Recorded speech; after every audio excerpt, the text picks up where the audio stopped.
Well, hey, everybody, welcome back. It is now January 2025. Today is January 8th. And if you're wondering why you missed a December broadcast, we actually didn't have one.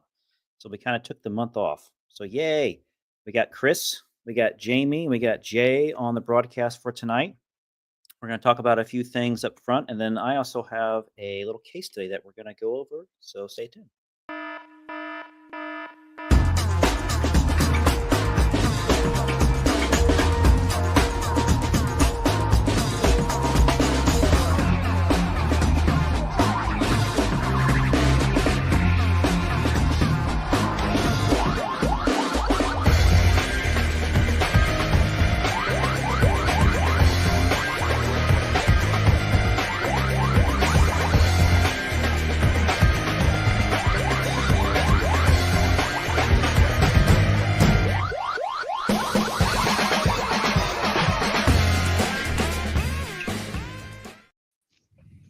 And has it been a year since I've seen you guys?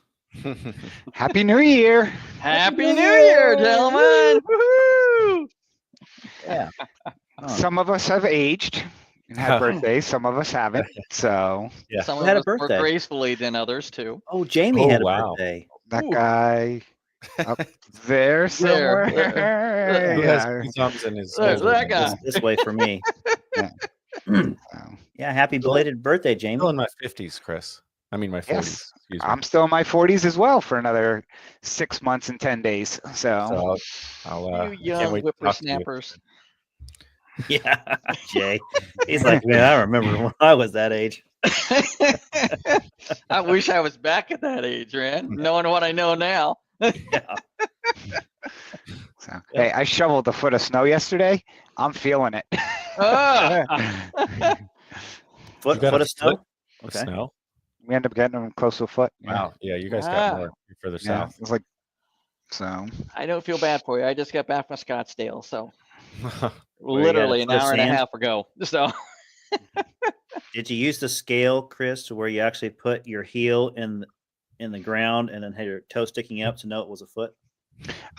No, actually my hand. So I have this unique thing where if I stand and reach up, it's 7'6", and my hand is 8 inches. So I just stuck my hand in the snow and it's like, oh, it's a little over 8. Did that and then came back, and the next morning we had another like 3 inches. So I'm just impressed, Justin. You waited at least 2 minutes to get the first dad joke. I mean, yeah, rad joke.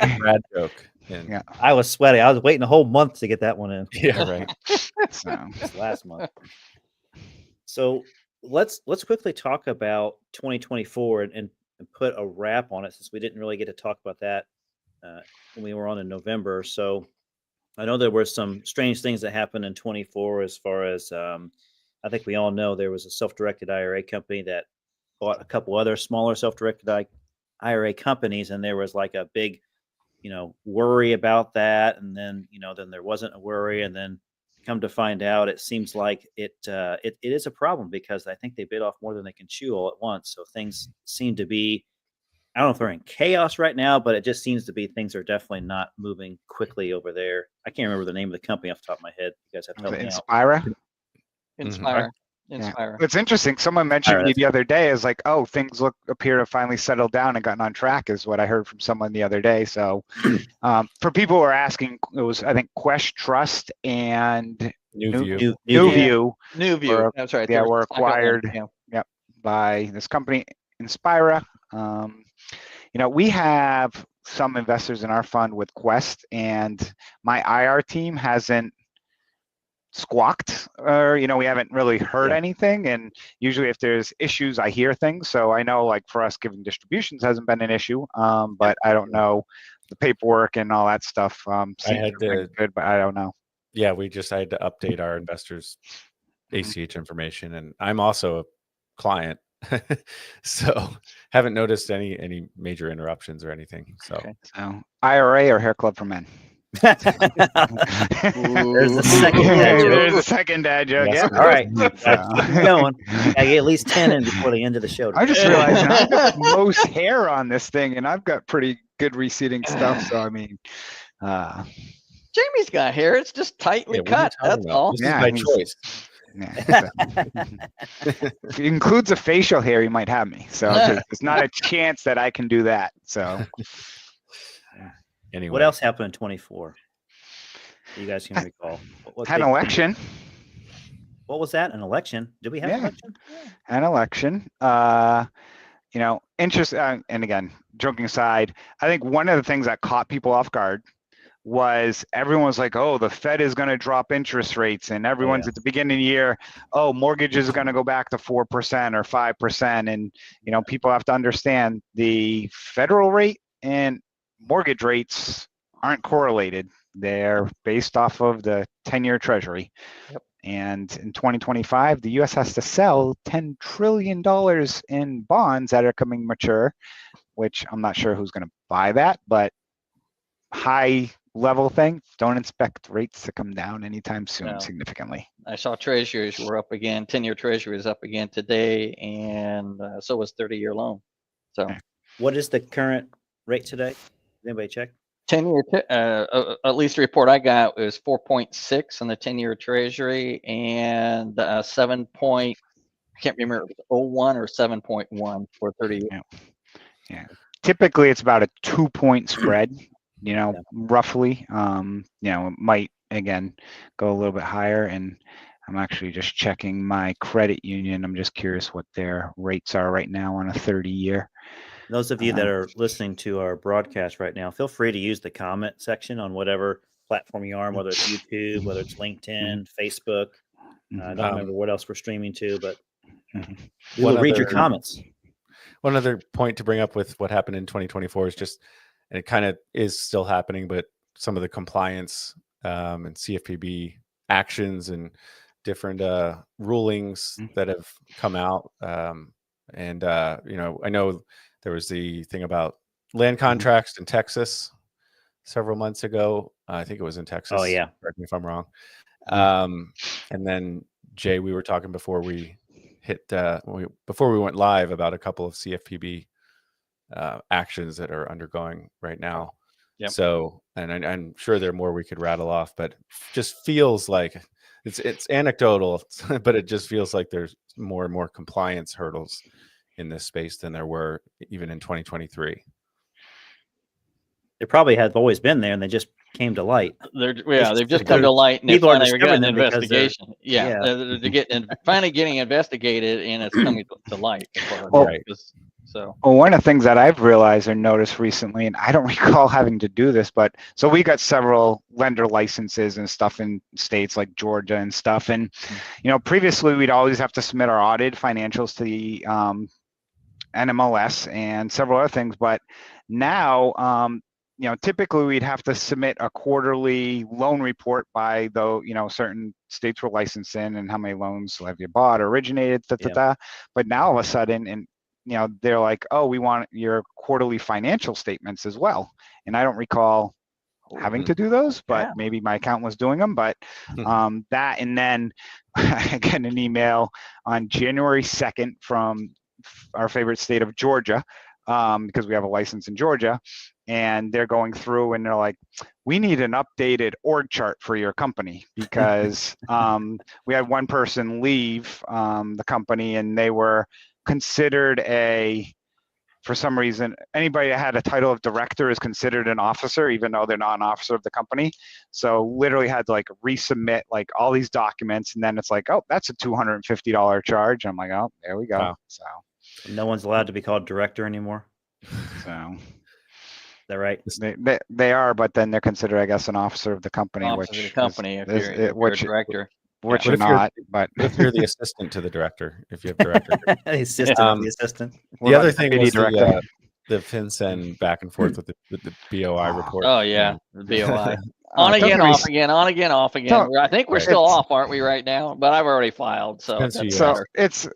there's these people on bigger pockets that are just constantly going back and what's the update? And I just replied one day, I said, if you would have taken the 5 minutes and filled out the goddamn Right. form that took Right. 5 For minutes, free. you wouldn't give a shit. Excuse my language, but that's how I feel about it. It's like everyone's going Right. nuts about this form. It's like, if you don't think the government already knows They all already this stuff got this about you, information. it's like they got it. Who cares? It's just like putting it in another website. They've already got it.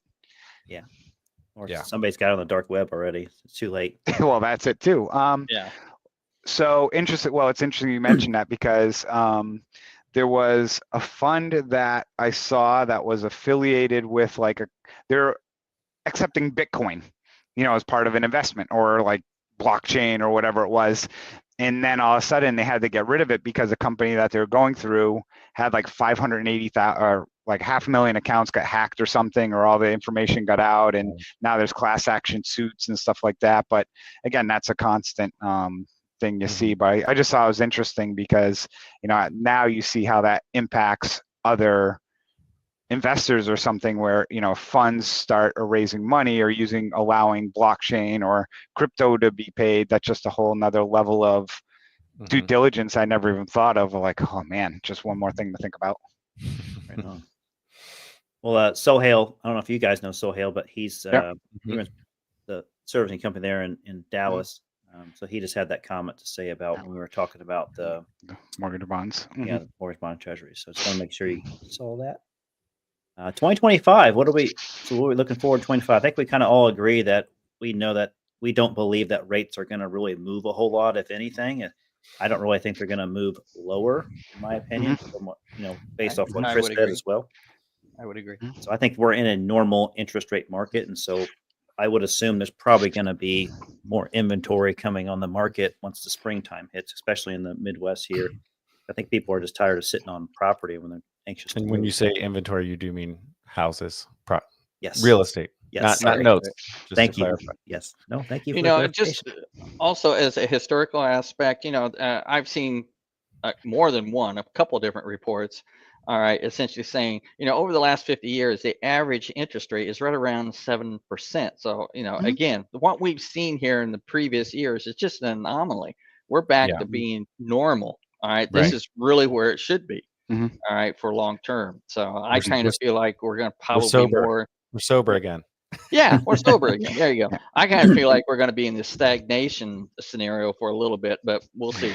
Well, who came out and said that they only anticipate the S&P growing 3% over the next decade? I think was one comment I saw. I think that's stagflation, isn't it? Yeah, well, it was like a Goldman, or it wasn't like somebody.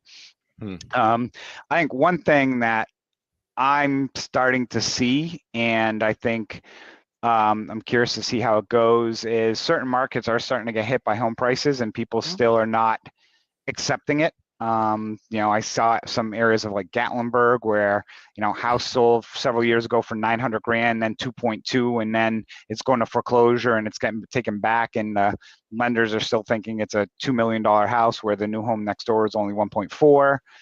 The western part of Florida is starting. I'm hearing a lot and seeing a lot of movement there, and I think it's also people are just letting properties sit for 6 months or longer periods of time, and certain areas are going to get hit harder where taxes may have gone up, insurance may have gone up.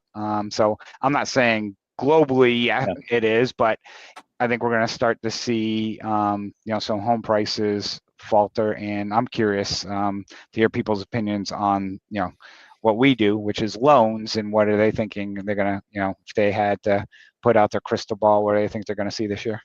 Chris, I'm going to correct you on one point. It's not they may have gone up, it's how much have they gone up on taxes. Yeah, they've gone up everywhere. They've not gone up everywhere. Sorry, that's yeah. My taxes, I know our taxes and insurance took a nice bump this past year. So so it's across the board, which makes it harder and harder to make rentals cash flow the way they should.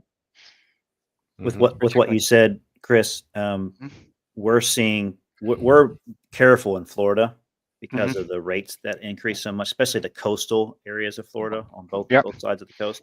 So we're okay inland. We feel like with purchasing notes and stuff, but the coastal stuff we're pretty on top of it. Especially if it's a condo in Miami, it's almost an immediate pass right now. What's crazy? Miami is exploding. Miami real estate is still, for some reason, and I'm not talking condo, but like single family stuff.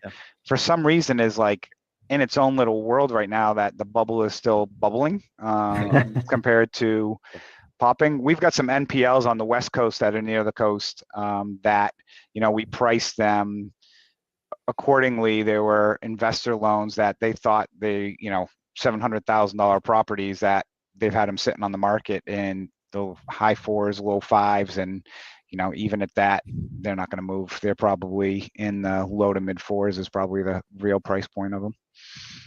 But just thinking it was 600,000 to 700,000 down to mid 4s, that's a big whack. Yeah. That's a big reduction. Jamie, do you have anything to add about 25? I mean, I'm curious to get everyone's thoughts, like we just alluded to, on inventory for NPLs or seller finance notes in 2025. I know there's some data out there about, I think, Chris, you've maybe posted about car loans and, consumer debt, and obviously savings amounts have gone down. So I guess now non-housing related data looks worse and worse on a personal level. So that theoretically could bleed over into the, creating more defaulted paper for us. But I feel like we've kind of been saying the same thing for 3 years, and we're not really seeing a big uptick. I know Chris and I probably are a little more into the NPL space than you guys are, but yeah, I hope we see more, but I'm not confident we will in the next 6 months. I think seller financing is going to increase. I do, because the underwriting's tighter. Okay. And many of these people just don't have another choice. So I think that's definitely going to increase. To what extent, don't know, from the standpoint of the NPLs. Maybe by the tail end of the year, we'll see a little bit more. But I mean, even if they start going to NPL now, they start getting behind. I mean, we're still looking at 8-10 months before they're ever going to get through the foreclosure process and everything. So I think there's going to be a trickling. I don't think there's going to be any type of big jump in NPLs.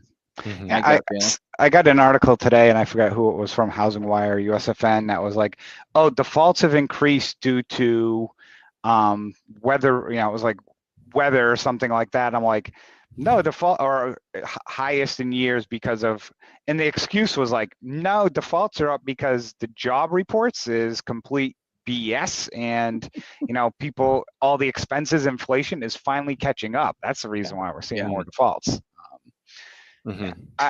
I'm thinking that, again, this year, I don't think we're going to see huge upticks in NPLs. I think, like you said, you'll see some seller financing.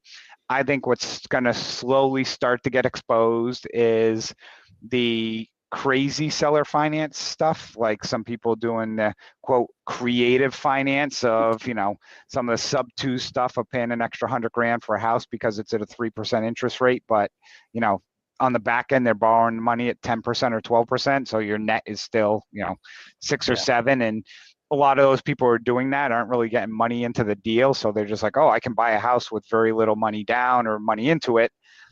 Even on the seller finance side, I think that's where you'll start to see some cracks. But it's, again, that's such a small market anyways. And then the NPL side, I think, again, you'll start to constantly start to see it going back. I think the last chart the New York Fed put out in December was, we're basically back to pre-COVID in regards to like defaults and everything. But the difference was during COVID, it was pretty much, flatlined, where over the last year, it's kind of going on a pretty steep vertical for a lot of the defaults. I am optimistic we're still going to see these HUD HECM trades, and those are still coming down the pike for sure. And that's we won't get into the weeds too much, but there's essentially 2 paths you can bid on those: one through a nonprofit side and one through a for-profit side. And HUD has thrown in some a wrench into the nonprofit side of things, but we're working through that, and I'm optimistic on a personal front that we can still acquire some of those this year. So that's not going away anytime, but that's really more of a pre-REO play, where for the most part the borrowers are deceased and it's a vacant property. So you're not really looking. I think that will increase too, Jamie, because the baby boomers we're at that point where baby boomers are running in, they're starting to die off.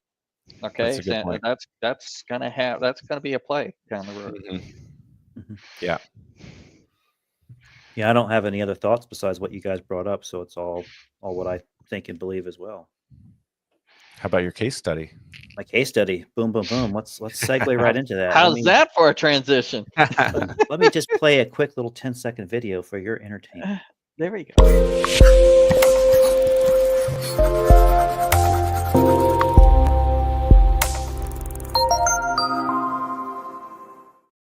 And this episode is brought to you by American Home Buyers. Just kidding.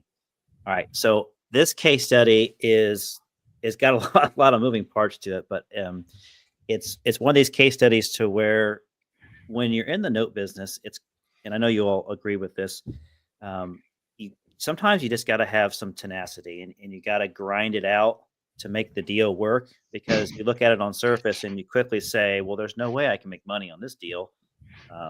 And so I had to figure out ways when things went bad to kind of use all the tools that I was aware of at this time. And I was doing this like in 2019, 2020, 2021, when this case study is going to have this timeline on. So I'm going to kind of walk you through this deal, and you guys can kind of jump in and stop me when you have questions. So I actually had this case study prepared like about a year and a half ago, and I never presented it anywhere. So I was going through today trying to remember all the points about it.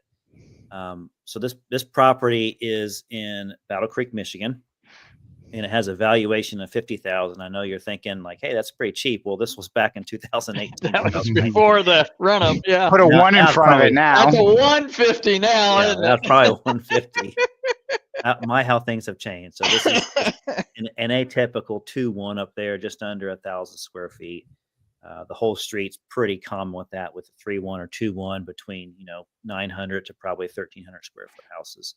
So at the top, you'll see the file header. It says broker to NPN to seller finance, and that's actually the chain of events of what had to happen with this deal. So I'm going to kind of tell you the whole story, then we're going to dive back into details so you can see what happened. So this was a contract for deed, just to give you the lay of the land here. It had about a $34,000 balance left on it and a 10% interest rate. So it had about over 20 years left of payments on it. And the monthly payment was pretty cheap, $324.70, probably my cell phone bill. Right. So the story is, I first did a lot of brokering when I got into the business before I had a fund. And so I started in 2016. So I did a lot of different things. So this happened to be a deal that I had an investor with that I kind of courted and brought into my environment to show them how they could buy paper. They had experience with buying and selling real estate and flipping houses and stuff, but they also wanted to get into the note side and just own some paper. So I kind of introduced them to like a package, like 4 or 5 notes, I think. And this was one of them that I sent to them, and you'll kind of see how it went kind of bad. So this particular deal, I just used an exchange site that I went to and just found this deal. It had a great pay history, all the parameters that all of us would say, hey, this looks good. We think this is safe to buy. Excuse me. We think this is low risk to buy. It paid well until 2019, about 4 or 5 months after they had bought the note, and then the borrower started to get behind. So I'm kind of giving you the whole story now. Then I'm going to go back into details. The borrower would get caught up after they got behind, and so it just seemed like it were a rolling 60, as we call them. And then all of a sudden they stopped making payments about a year and a half, 2 years later. And the borrowers end up having kids that live there, their children, which I think their children were in their, let's say, their mid 20s. And they actually stopped paying and moved out. And so my investor contacts me about a few months after they all of a sudden learned that this note is actually not performing at all now, and they haven't paid for 90 days. I feel like my expenses are going to go down when my kids move out. Yeah. Were the kids making the payment? Yeah. So I'll get into that part of it, but the crux of it is they were giving the parents the rent payment so the parents could pay the mortgage on this property. So I was trying to figure out different ways for my investor not to lose money. So I said, hey, I'll buy this non-performing note as a partial from you. And I explained to them what a partial is and how this would be relative to a non-performing note in the situation. I said, I'll just manage the process for this and just kind of do the workout for you. And then you'll just be on the backside to collect, money that's owed to you. And we established what that was kind of from the beginning. So when I brokered the deal to the investor, Like I said, this is a $50,000 property. I had a price from the place I was buying it from for about $29,500. So I sold it to them for about $32,400. So I had, almost about a $3,000 little fee income there from the beginning. And so when they owned it for, a few months, several months, that's when it started having problems. Looks like you have a question, Chris. Nope. Actually, just got my wife just texted me. I'm just looking down. So Ready? keep going. I'm a sub-performer. Like I said, it started to not pay very well after she owned it for about 4 or 5 months to a non-performer. And so, like I said, I bought it back from them as a partial, even though I knew it was not performing. At that time was a situation where I think it was Allied Servicing, where they had to stop servicing in Michigan. And so that was a process to where I had to switch to servicing anyways, because I felt like I could work with a different servicer on this one to get an advantage. And so I switched it to FCI services, I think, on this one. And so then I could reach out to the borrowers and kind of figure out what's the story and get the solution of going forward. So I didn't know anything about the situation when I bought it. I just thought it was probably better for me to save face with them and help them work this out so that they can, do more business with me in the future. What was my plan? So always protect your investor. Yeah. So I had to look at it when it went non-performing and say, what can I do about this? Number one, to make sure they don't lose money. And number two, how do I get into this and myself not lose money? And so the break even I calculated for them and we calculated together was about 25.6 because they, like I said, they had received, I don't know, like probably a year's worth, maybe more than a year's worth of payments in that thing before it started truly going bad. So I said, look, I'm just going to buy, we're going to call us a 10-year partial purchase on this paper.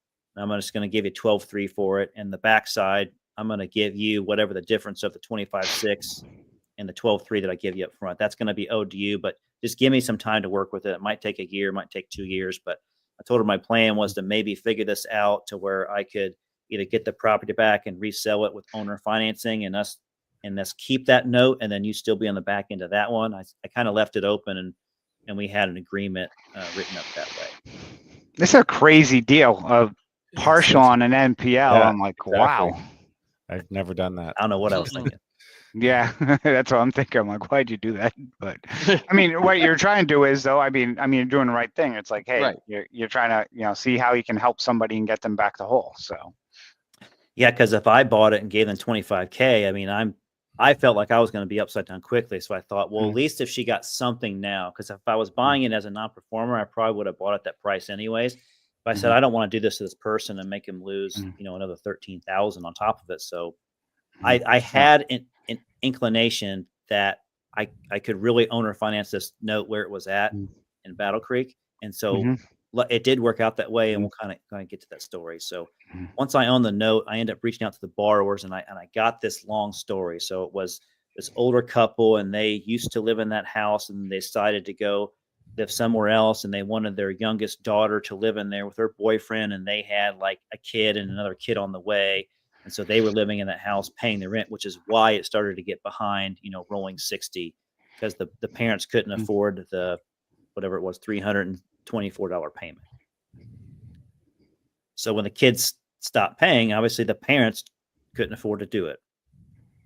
And so when I actually got a hold of the parents, I was trying to figure out a deal with them, and they were extremely excited to say, we will give you the property back. And I said, I will gladly take a deed in lieu. That would save me a lot of time right there. So we did that process to where we got the deed in lieu. So I did have the phone number to the daughter, and I was texting and talking with her on the phone, and she seemed like she was understanding and was willing to leave or whatnot and pack up their stuff. And the parents, I think, were very irritated with her, and I think there was a bad relationship with there. So I don't think they were communicating very well. So of course you have that drama that comes into it. And so they end up leaving willingly. And so they did lock the house up before they left. But they didn't leave with all their stuff. They left all their stuff in there for me to take. They left all the stuff they wanted to leave with. Right. Yeah. So by the time that I got to this deed in lieu, this was January of 2021, I think. I might have that date in the timeline here. But I had to do a winterization. And before I could do a winterization, because I couldn't actually get to anywhere because there was so much debris in this house, they had to do a complete trash out, which was, the typical 4 large dumpsters. And I'm just going to show you some fun pictures. Oh, excuse me. This is 2022. So this is pretty much everywhere in the house. They just basically just left everything. I'm not even sure how they lived in here, but and again, I'm not going to get brain damage trying to figure that out. I'm just thinking here, if they can't handle a $325 or $340 mortgage payment, how in the world, where are they going to go and live? They probably could have sold all these little items in here and came up with at least 6 months worth of mortgage payments. Well, yeah. Well, I'm just saying rent. I mean, that's way below rent. So I'm guessing they were just banking on the fact that their parents were just going to start paying the rent, and they were just using that money for something else. So hopefully it wasn't drugs or anything nefarious. But Or maybe they could afford it and they had the rift with the parents and didn't want to pay them money. Yeah. I don't know. Tough to tell. Sometimes you never know. Nope. I finally got it all cleaned out. I was able to get it winterized with the vendor that I was using. I don't remember the name of the vendor. I think it was just a national company I was using at the time, like a property preservation national company. Mm-hmm. They took care of it, did all that stuff, and secured the property. And a squatter kicked in the door. Nice. So the squatter was in there, and I was getting confused because I thought that the kids moved back in or got back in. So I was calling the parent that I had the contact with, the father, and I said, "Look, I don't know what's going on, but somebody is in there. Can you verify if your kid and the boyfriend are actually out of there?" He says, "Yeah, they are, because I helped move some of their stuff out, whatever it was, like 3 or 4 days ago, or whatever the timeline was, and they're in a hotel or something like that, or they're staying at XYZ place, which is further away." I was like, "Okay, so I must have a squatter in there." And I said, "Can you ask them if they actually locked the property up?" And then I found out that they didn't. They just shut the door and just walked out. So lo and behold, I am now housing a rent-free squatter. And so the squatter is staying in there. They actually kicked in the back door. Were they squatting when they kicked the door in? Because that's hard to do from a squat position. Just kidding. So I'm sorry. Let me back up. I'm bite my tongue. They didn't unlock. They had the door unlocked. I think they left the door unlocked when the vendor got there to do all the winterization and the trash out. The vendor did lock up and secure the door, but they didn't put any 2x4s on the back door or anything. They just left it to where it was a normal deadbolt lock. So the squatter just kicked it in and was just hanging out in there. So I figured out who the local sheriff was. And so I asked the sheriff, I said, "Look, here's the deal. I've got this deed to the house that I just got. I walked through the whole situation, and I said, I have somebody that's, in there that's not supposed to be in there. Like, are you able to go over there and help me get this person out, or at least drive by and figure out what's going on?" And they said, with the judge that is over this area, this jurisdiction that he is in with his property, he said, "You have to go through an eviction. There is 100% absolutely nothing I can do about it. I know that's not what you wanted to hear, but you got to go through the eviction." So then I have to go find the attorney group, to work with, start the eviction process, go through, paying them to do that and walking through that. Maybe it was like 60 days or something going through that. So the squatter is like living in there, right? So I decided that I would try to get around this situation, and I would contact a local REO agent. And so I found this REO agent through another connection of mine that has an REO network of people in different places. And they just happen to know, yes, this is one of my good friends. They're actually in the Battle Creek, Michigan area. I was like, perfect. So I contacted them. I told them the situation. I said, "Look, I got the squatter in the house. And so what I want you to do is I want you to go there and verify if they are in there." I said, "If they are not in there and you can tell," I said, "I want you to board that son of a bitch up as quick as you can and change the locks and make sure that thing is secure." And so they went there the first time and said, "Nope, there's somebody there." And they scared us off. They went there another day later. Nope, someone was there and they scared it off. I said, please go one more time and go over there. And luckily, when they got there, the person was not there. So they hurried up and took care of, boarding up the property and securing it a lot better than what it was. So I could finally get this person out of the house and not have to go through the eviction process.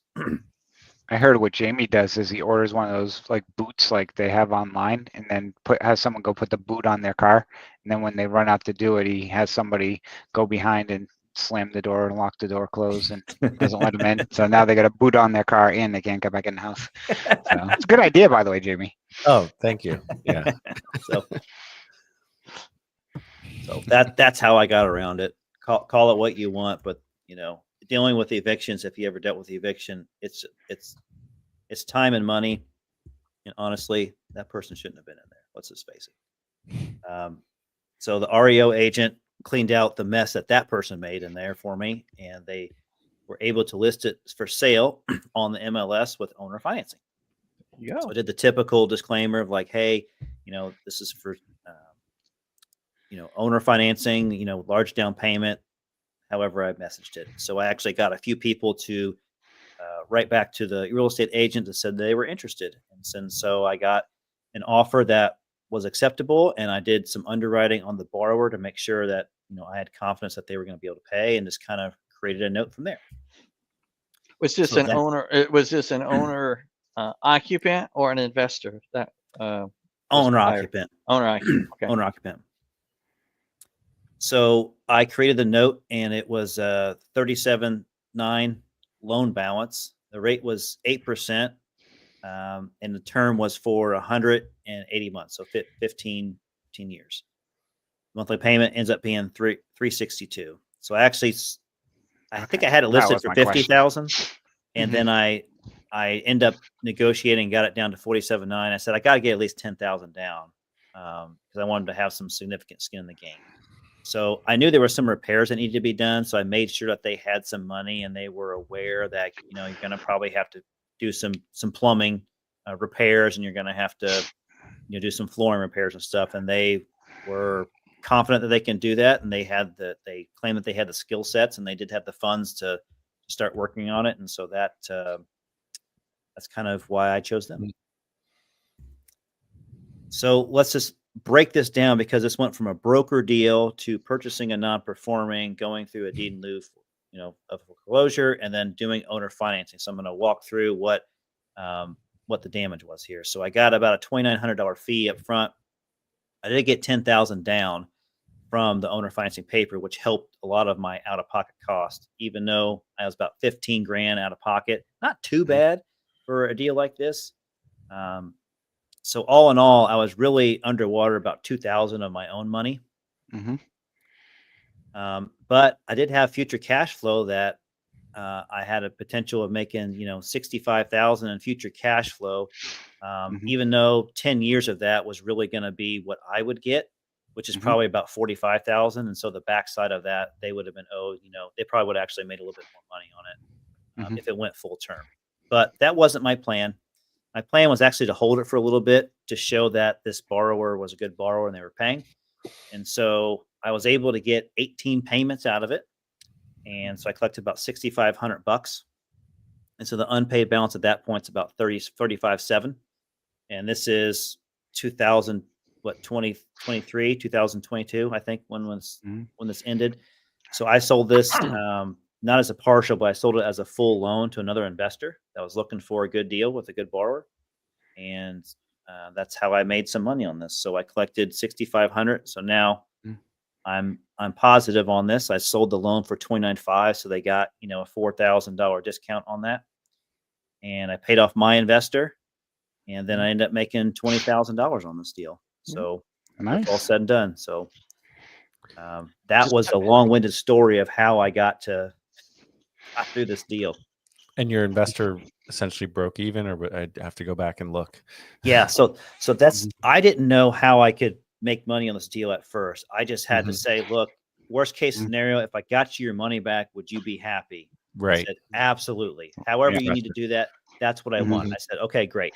let me Yeah. do it this way. And that's how I approached the deal Right. by saying it's a non-performing partial. Yeah, no, and this is 3 years ago, so if we can, Mhm. criticize, right? No, Mhm. but I not criticize, but I just like Chris alluded to. Now it's like I would think maybe some type of joint venture essentially is what you accomplished because you weren't actually Mhm. getting payments, like a stream of Mhm. payments. So Mhm. you were really buying like a percentage in a sense of whatever Yeah. the total payoff was.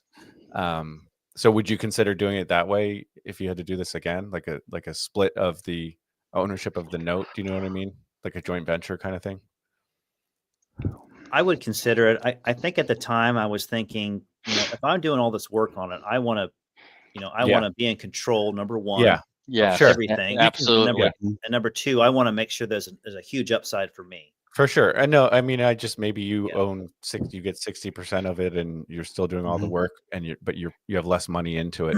Essentially, the same thing. It's just a different way of There's getting there. probably a better way to paper this, and so I don't Right. recommend people doing it this way. Right. But this is what I did at the Yeah. time No, it because worked. It worked. the investor was really Mm. comfortable with me and Yeah. the Mm. relationship that we had. Yeah. Mhm. That's honestly why I did it this So way. I really makes didn't have sense. time to think of it, and Right. so I did it this way. So my Makes sense. question is, you would put 15,000 into this deal. Let's say this went upside down and you're only able to sell it at the end for 15,000. Would you have gotten your money back first and he got wiped, or was there like a split, or were you taking on any risk by putting 15,000 into this deal? I was taking on the risk. Once I got in there and I got Mhm. the story and I knew what was Mhm. going on, I was Mhm. really comfortable with working my way out of this. I felt like the Okay. market was good there. Mhm. The Mhm. property was in good enough shape that we just, got to clean Mhm. it up and Yeah. it would Mhm. sell because there'd be a lot of, Mhm. handy men or handy women up there that could do it. It was a Mhm. female that moved in there and she was the one that Mhm. was handy and Mhm.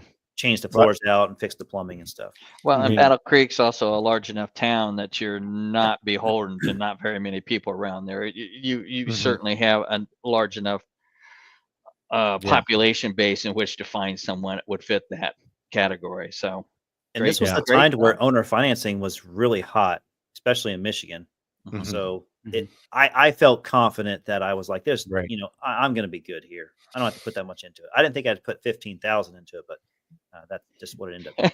That'd probably be 30,000 now I Mhm. think with the the price of dumpster everything. fees were at least 8,000 of that. Well, I Yeah, like too definitely. that you are, proactive and reaching out to different people and, understanding their pain points so that you can create. But I'm Yeah. including your investor.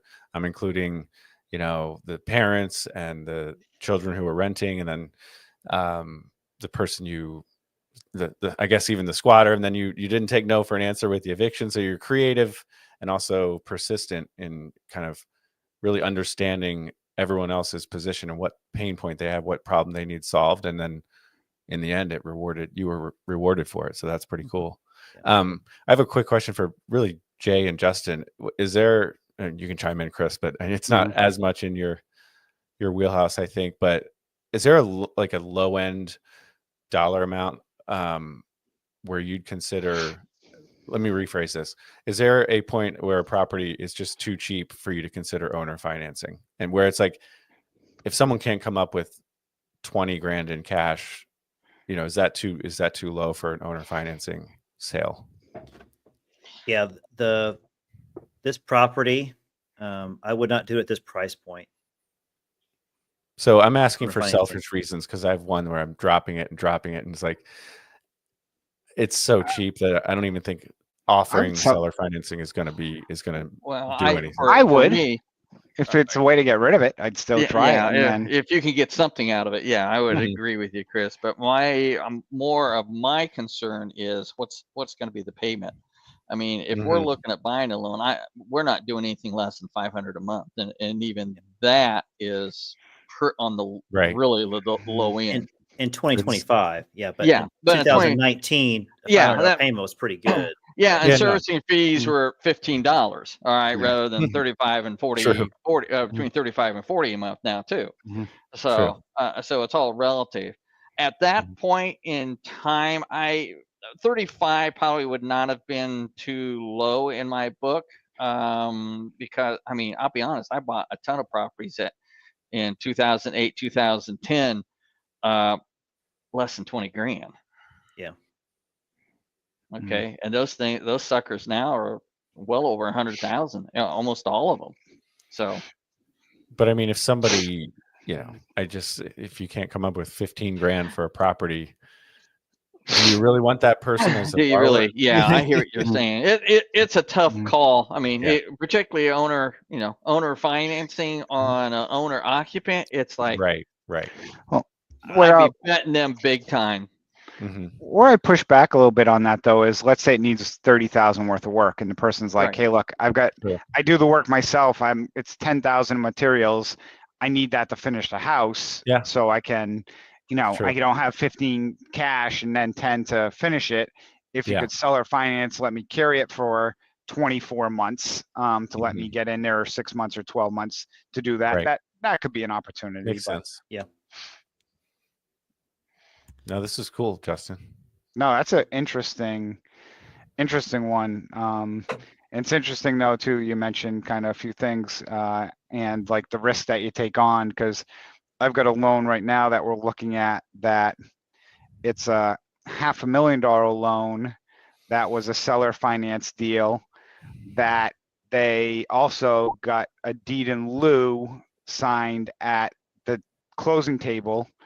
Then it was a 0 interest loan, which you should never do, but there's back and forth now, and it ended up the guy defaulted, and now the person sued and basically was trying to so it was originally like $1 million. I'll just use rough numbers. Let's say it was $1.5 million loan. The guy paid $1 million of it, and there's still $500,000 left.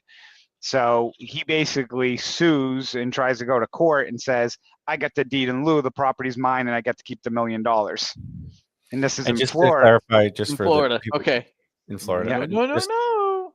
just for clarification, the deed in lieu at closing is just in case it ever goes into default, right? In the event Yeah. that In case so Right. the lender's like, I got this, so I get to keep your $1 million in, and the Right. judge basically is like, no, sorry. But one of the concerns that we have looking at it is, and now they're actually trying to go through the foreclosure process, and the lender has, in my mind,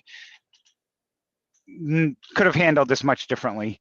But one of the concerns we have is buying this is, could the court and the borrower basically come back and say, you know what, I just want my $1 million back. And, the price of the property was overinflated for the seller finance.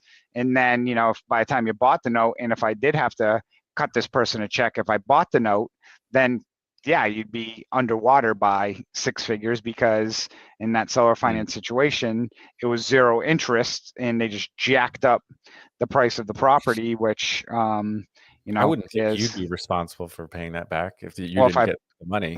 If I bought the loan though. Yeah, but you didn't get that money. I don't know. Well, that's all. And again, this is really unique in regards to, and then I got another one I'll just share quickly, because I'm curious if anyone's ever run into this. Person's doing a renovation, non-performing loan. They're doing a renovation addition on the property. They didn't get HOA approval for the addition. So they got stop work orders. Now they got liens on the property. I mean, it's just like, oh my God. And the lender's foreclosing, and now it's like a house that's half finished and half ripped apart. And I'm like sitting there, going into this, I'm like, now I know why they wanted to sell this one. Yeah. So There's a lot of due diligence that's going to have to be done on that one, and talking with HOA and what's the rules and regulations in there, and where there are permits, all right, all that type of stuff that they had the super lean permits. state. They had the permits. So it gets back to what's the HOA rule, and if that's in Florida, in the HOA in Florida, a super lean state, 12 months or 1%, whichever is lower. Okay. So 12 months of HOA payments are 1% of the original loan amount, I believe, in Florida. This is in South Carolina, which I have no idea. I'll have to ask my little chat GPT agent that I created to ask it. So it is not. It's not. Not one of those super lean states now. Yeah. All right. This was just a summary of what happened. So I was just lowering my exposure by trying to buy in part of the deal. and then just keep moving forward. You have to figure out ways in this business to be creative. Number one, Mhm. you don't want to taint your reputation in the business as being somebody that sells somebody a deal that goes bad and not try to help them out. Like, I didn't have any obligation to help her out, but it's what we do Mhm. as good real estate investors and people that are in the business trying to do things right. This is what we do to figure out solutions and help them out, so people don't get into a situation. Because quite honestly, they bought the note for a premium when I brokered it to them, so they didn't have a lot of discount built in there. So and I already made some money working with them in different deals anyway. So to me, it's like, why not try to help them out? No, but That you're going back. relationship is more important Can- for the long term for additional Mhm. potential deals down the road and making sure it's right. And every one of us would have done the same thing to make sure it's your investors taken care of. I want to add something to that, because for people listening, I think this is important, especially for the newer people, is, if you do buy a loan from somebody and something happens with it, how you approach a situation can make a very big difference. Mhm. And I'll share 2 examples where we've sold loans in the past and there may have been some missing collateral from an earlier lender. And which in this case, honestly, it's really up to that new note buyer to go chase that. They did their due diligence, whatever it is, it's up to them. And I've had people come to me in the past and say, hey, look, after the fact, I realize this missing. Can you help out? Do you have a contact, or is there anything you can do? And I'm always like, yep, absolutely. Like, let me figure it out, or do an intro email. And then another person send me, almost like this legalese email of, you need to do this. It's your responsibility. And I read this, and I'm like, no, it's not. And, file it away. And, and again, maybe I shouldn't have reacted in that fashion, but, how situations get approached does play a key role in, if you want to work with somebody, work with them. Don't start demanding things from them. So. Well, there's a lot of paper for the new people. There's a lot of paper in these files, and things get overlooked. I mean, absolutely. they fall between the crack, not necessarily intentionally. All right, but things, they just get misplaced or whatever, and it just happens. So you work through it. Yeah, like we have a loan right now that we're selling, and the forced place insurance is really, we can't figure it out, because the borrower had insurance, and then basically the insurance company that we have monitors it, never got the cancellation, but also, like, we think it was canceled, but it wasn't canceled. We can't figure it out. And the person buying it is like, hey, I'm trying to figure this out. And I'm like, oh, let us also look into it and help you out, and, and so forth. And, it's not like we were trying to do anything deceitful or, undermine it. It was just a matter of, hey, look, we're trying to figure this out too, because good catch. Well, and a lot of times that's what it is I've had that too, where I've tried to sell a note and then didn't go through because the buyer had thorough due diligence and found things that either, happened while we owned the note, or we missed, initially potentially. But it's easy to get, upset about that. But it's like, well, it's actually, you're adding value to the note for me. So you're helping me kind of scrub this in a sense. And so if I go to sell it in the future, I know it's been through another set of eyes. So it's a good thing, depending, but it really does, like you said, Chris, depend on how they approach you for that thing, that type of question. I mean, there's a way to treat people with respect, and, it's a relationship space versus accusatory. Yeah. That sounds like a corporate environment to me. Sorry. So you could use the QR code here and just submit a deal if you want us to price it, bid on it. We're happy to bid on stuff. The next time we're gonna meet is gonna be February 12th on Wednesday, 6 to 7 Eastern time, and we're gonna go ahead and move over to the what did I say? No, you did it. You love that I pointed that out before. Oh, the EDT. I think we're now in Eastern Standard Time. Eastern Standard. EST. Oh, EST. I had on EST, and then just put ET, and then you're always right. ET. That's right. ET always right. So My bad. So in So March, we're out of supposed to 300 be- million people in the country, Jamie's one of 300 million that knows whether it's BDC or ESP. Really, Have really the- important the information. new people that you were talking about, Chris, that are fighting with you. We got one of them on our call right now. Old Jamie. I'm doing due Good old- diligence on your presentation, Good Justin. old Jamie. Count on There you you. I would say probably the most important thing for a newer person trying to buy their note from somebody is make sure you get references from like if I was going to Chris and buying a note from him or Jamie or Jay, I would say, okay, can you give me a couple people you sold loans to recently so I can talk to them and just get their experience on it. Like that's what I would be doing with somebody. Mhm.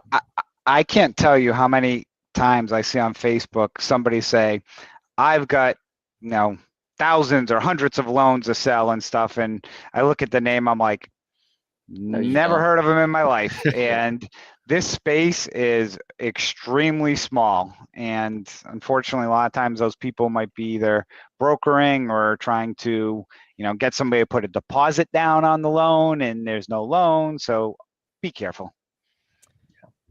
Yeah, and put your toe. I mean, I'm working with a new broker right now that I don't typically work with too many brokers, but I actually am working with one right now, and he sent some stuff to me, and he actually did send something that I was not had not already seen. Okay, so it actually is fresh, and I mean, there was probably 5 or 6 that might have worked for our business, but I'm only going to put one until we test to see how those processes work and how he works and vetting who the back end seller is. Because when we did come to an agreement on the pricing, and then I got the due diligence of the collateral file to do the due diligence on it. And there were some significant mistakes or some things not followed through on. And I just say, hey, we're interested in buying this, but not until this, and this is corrected, and this is how it needs to be corrected. And so I put it back in their court and say we'll buy it subject to all these things, proof that these are corrected. So we'll see what happens. So, and if they don't follow through, then we will never probably work with this broker again, because this broker should have known that, quite honest, with him saying all the quote unquote experience that he has. So we'll see. If anybody has any questions for us, this will be a good time just to type into the chat for us to answer them. Otherwise, we'll kind of catch it when you guys are doing the replay. If you're not watching this live now.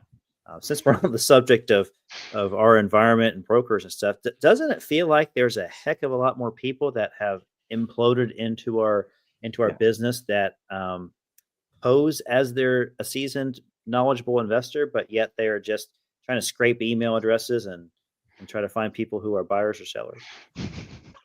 Does it feel like there's a lot more? Chris can go on and on this one, I think. Months ago. I'm just going to politely say, as politely as I can say it, the ramp up in quote unquote educational content by people out there is clearly evident, because you can see what people are posting or sharing, which literally is like the MO of, go back to, Home Alone and the wet bandits. Clearly, the broker space or the training space is like the wet bandits, where you see a post and it's like, oh, I know what training course must have just occurred recently. Okay. So yeah, and there's several of them out there that provide, types of courses or education or software to go scrape Facebook or whatever it is, and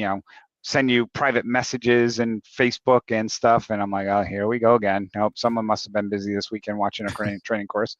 So yeah. The one thing that irritates me at times is people will post out and say, hey, I've got these 2 loans, DM me or whatever. Ghost. You never hear anything. It's like, I hardly ever respond to those. And it's like, come on, people, get professional. I love the ones where people are just like post something that is like, I'm looking for 25 million, and then people are like, oh, DM me, and I'm like, okay, like, Oh yeah, right. yeah, it's like scammers trying to get the scammers, or you know, or Who's I have scamming who here? yeah, I have a loan, $100,000 UPB. Total payments over 30 years will be 600,000. Buy the loan for 400,000. It's like, because they're banking on the payments, and then you see everyone posting, "Oh, send me the message, DM me. Here's my email," and I'm like, clearly you don't know how to buy a note. Yeah. So, and clearly whoever posted it doesn't know how to sell a note. Nope. Don't Yep. know the industry. Yeah. I don't see getting inventory on Facebook makes sense at all. I've never, I It think, seems ever like found a deal on Facebook. I see. I'm, and you guys are all in the same note groups that I am. I think I'm in almost every one that has a note group out there. Mhm. But it's almost comical where I can't look away because reading the stuff in there, it's just like, Yeah. you know, Right. what are you thinking? Like, I some think of I've the bought questions that one. people I think ask. I've bought one note through somebody on Facebook, but I ended up closing in an attorney's office, like a real closing, because I Yeah, just here- didn't trust it. If someone is out there advertising that they have a loan for sale, and it's not like in a private group where everyone Right. knows people and it's like Mhm. expected to have like a sale. But if they're just some random person that you never heard of before, like it doesn't make sense. It's just going to be a waste of your time. Like, don't even fall for the trap. Like, if Yeah. they should know who the real players are in the business, and that's who they would be marketing to them first. Mhm. And if they don't buy it, then there's probably something wrong with it. There's a reason they're not buying it. That's exactly right. Or they expect to get 100% of unpaid balance because, by God, they feel like they deserve it. You know what my response is to that? Because I've had Yes. a couple of that. I know what it I is. say, yeah. If it's that good, then why aren't you selling it to Wall Street? I got a Facebook message on my birthday on Monday. It said from one of the big names in the space, I'll say, or well known. Happy birthday, Jamie. Wishing you all the best on your special day from blah, blah, blah. What is your current role in buying and creating real estate notes? I haven't responded. Just go look at my website if you want. I don't know. Yeah, take a look. Anyway, I'll just leave that alone. We do business face to face, communication. All right, that's how you develop a relationship with people. So I had somebody That's on how LinkedIn. you do business. I had someone on LinkedIn message me like, "Hey, are you looking for any loans?" I'm like, "I'm always looking for loans." They call back. They go, "How much do you need to borrow? What's this? I'm like, "No, I don't need a loan. I'm looking to buy loans." He's like, Right. "What do you mean buy loans?" And I'm You like, can do that? I'm like, "Are you a lender?" So Yeah. then, the best one. I'll share this one. This one's hilarious. So someone reached out and was like, "Hey, do you ever do any short-term lending?" I'm like, yeah, once in a while for performing and stuff. We'll put some in our portfolio. They're like, "Oh, cool." Then they send me this deal, and it's actually not a bad deal, but the person wants like 8% interest rate, and their loan's already maturing, and like basically they're paying 12 now, and they're like, nobody's gonna give you 8. Then the guy's like, "Oh, okay, whatever." He's like, "How about a $5 million car loan? Will you do that?" And I'm like, I don't even know a car that's worth $5 million. Like, and I'm sitting thinking, if somebody needs a $5 million car loan With no money down. then they gotta be like, just sell the damn car. Like, Yeah, I mean, exactly. Yeah. And yeah, in case it seems like we're ripping on people who aren't experts in the note space, that's not what we we're are. doing. No, We are, Yeah, but we're talking about, we're just talking about integrity and just common not- sense. not, acting like you're somebody you're not, right? And just being honest. Be and real. Oh, That's professional. exactly right, Yeah. Jamie. Just Be be real. real. We are Yeah. all of us are willing to help someone that's new and say, "Hey, I'm interested in buying out. I'm not exactly sure what the steps are." Yeah. We're more than happy to help walk you through that type of Right. situation. Just don't be a poser. Okay? Well, yeah. Don't be a poser. Well, we're all willing to help, and there's no agenda. It's like, if you don't want to buy one of our deals, that doesn't bother me. I'd rather help you out and make a smart decision, even if it's with somebody else on this call or another person that we know and respect in the business. So Mhm. that part doesn't matter to us. Like, it's No. not going to affect my day one way or the Yeah. other. It's Even if you buy a not. loan for me, it's not going to end up making me a millionaire, right? It's none of us. It's not going to change our lives one way for the good or for the bad, whether or not that loan that we have, you either buy or don't buy. Mm-hmm. I mean, Jamie, Chris has sent out loans to all of us. You know, they don't necessarily fit for what we're looking for. Jamie had, I mean, we all have, and we share back and forth, all right, all the time. Something, you know, not every loan is perfect for every buyer. I mean, we're all looking for different things. Every investor has their different set of criteria that they're looking for. And that's perfectly fine. Everyone has their own buy box. There's nothing wrong with that. So exactly. Everybody wants to be a passive investor with active investor money. Active investor Active returns. return. I mean, that's very true. They want active investor returns, but they don't want to work for it. There you go. I like that. That's my new perfect paper. 2025. With perfect paper. Yeah, absolutely. I want 15%, but it's perfect paper. Right. Everything perfect. I have millions of dollars and I want 20% return. That's what I expect, and I don't want to do any work on it. Let's go to the S&P, baby. 23% last year. Well, it's called game of chicken. Go into Bitcoin. Yeah. All right. I think we've squaggled on enough for this. I'm going to say we beat that chicken up. I'm surprised anybody still stayed on the call this long. If you have stayed on the call this long, thank you so much. We appreciate you listening to us. Hopefully you listened to us in like 5X so you wouldn't have to hear all the ramblings. But thank you and hopefully you're subscribed to my YouTube channel here and everyone else's social media channels as well. I think you guys all have YouTube channels. Chris. What's he doing? I don't know. JB just lost it. Sorry, Justin. This has been a fun one. We can end on that. I'll start our outro, and we'll see you guys in February. Thank you. See you guys. Sounds good. Bye-bye.